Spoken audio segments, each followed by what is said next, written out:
Hello बच्चों, let's read the question which says the giant redwood tree, जिसे हम बोलते हैं सिकोया sempervirens इज एन। हमें बताना है ये जो जाइंट रेडवुड ट्री होता है ये किससे बिलोंग करता है। ठीक है, यहां पर आप इस क्वेश्चन का आंसर तब कर सकते हैं जब आपको पता हो कि प्लांट किंगडम में क्या क्या आते हैं। ठीक है, और प्लांट किंगडम के एग्जाम्पल अगर सारे आपको पता हो तो आप इस क्वेश्चन का आंसर कर सकते हैं आसानी से। तो यहाँ पर की कॉन्सेप्ट क्या है, प्लांट किंगडम है। ठीक है, प्लांट किंगडम आप लोगों को अच्छे से पता होना चाहिए इस क्वेश्चन का आंसर करने के लिए। जब हम प्लांट किंगडम की बात करते हैं तो आप लोगों को पता होगा इसे हम ब्रॉडली दो कैटेगरी में डिवाइड कर सकते हैं। एक तो वो जो सीडलेस प्लांट होते हैं, ठीक है, नॉन फ्लावरिंग सीडलेस प्लांट होते हैं, उन्हें हम बोलते हैं क्रिप्टोगेमे। क्या बोलते हैं? क्रिप्टोगेमा कहते हैं।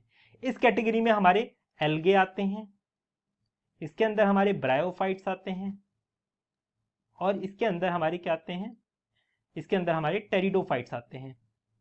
टेरिडोफाइट्स आते हैं। पहले इसके अंदर हम फंजाई किंगडम को भी रखते थे। ठीक है, जब फंजाई अलग से किंगडम नहीं था तब हम फंजाई को इसी के अंदर क्लासिफाई करते थे, क्रिप्टोगैमा के अंदर।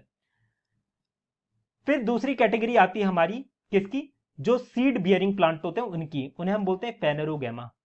फेनेरोगैमा फेनेरोगैमा में एक तो वो प्लांट होते हैं जो फ्लावर प्रोड्यूस नहीं करते हैं, उन्हें हम बोलते हैं जिम्नोस्पर्म।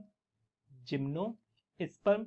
और दूसरी कैटेगरी वो होती है जो फ्लावर प्रोड्यूस करते हैं, उन्हें हम बोलते हैं एंजियोस्पर्म। एंजियोस्पर्म।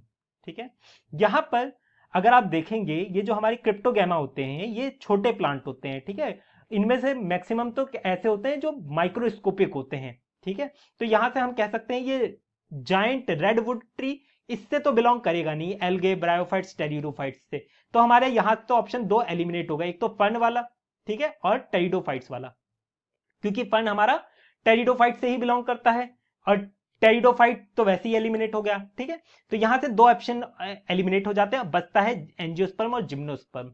ये जो हमारा जिम्नोस्पर्म है ये एक्सट्रीम कंडीशन में ग्रो करता है। ठीक है, एक्सट्रीम कंडीशन के लिए अडेप्ट कर जाता है, एक्सट्रीम कंडीशन में ग्रो करने के लिए अडेप्टेड रहता है, और यही इसी से बिलोंग करता है हमारा रेडवुड ट्री।